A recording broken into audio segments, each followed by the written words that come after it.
So I was listening to this interview with Richard Spencer, and it was on Red Ice Radio. I'll link to it.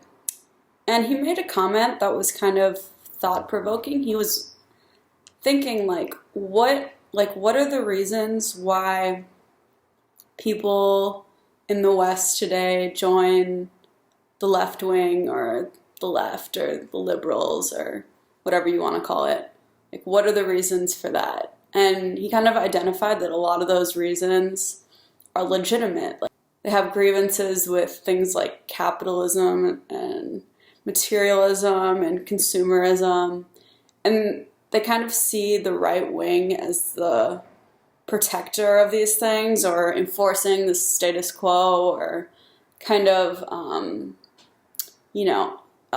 supporting the rich, or they associate it with these horrible things because I'm not a huge fan of materialism and consumerism. I mean, I guess I lean more towards a free market. I don't really know much about economics to begin with, but I'm not into like Walmart and these horrible things. Like, I think all of that type of stuff is soulless. So I guess I understand why it's like all these people at Occupy and just in the left generally are kind of like, yeah, like let's smash the system, let's smash capitalism because we're just like making all these people rich. And I can see why that's really appealing because, a lot of these people grew up in like these homogenous, soulless suburbs where they all look exactly the same. And it's like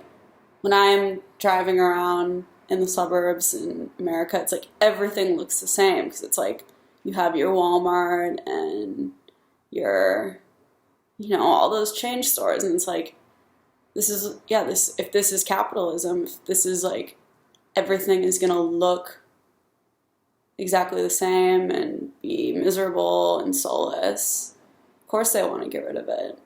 It's totally understandable.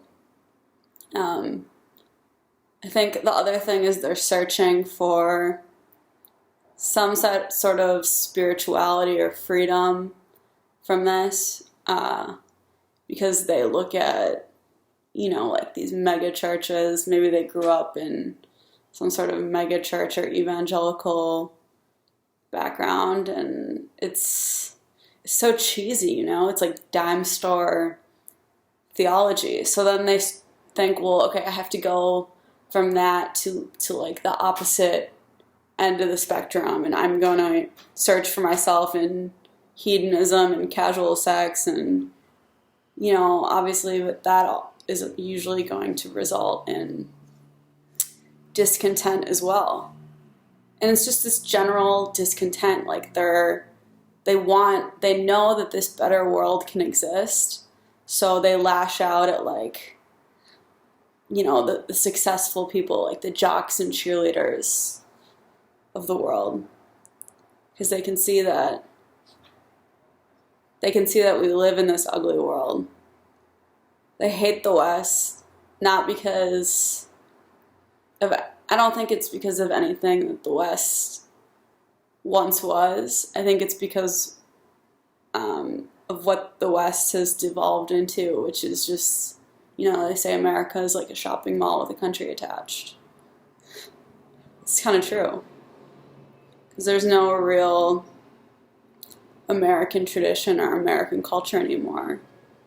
So I guess they try to channel us. You see a lot of these leftists, they have like beards and the whole lumberjack look, and they're trying to do like organic farming and home brewing and craftsmanship and all this hipster stuff. And I think their intentions are good, but it's like, I don't know why they have to associate that with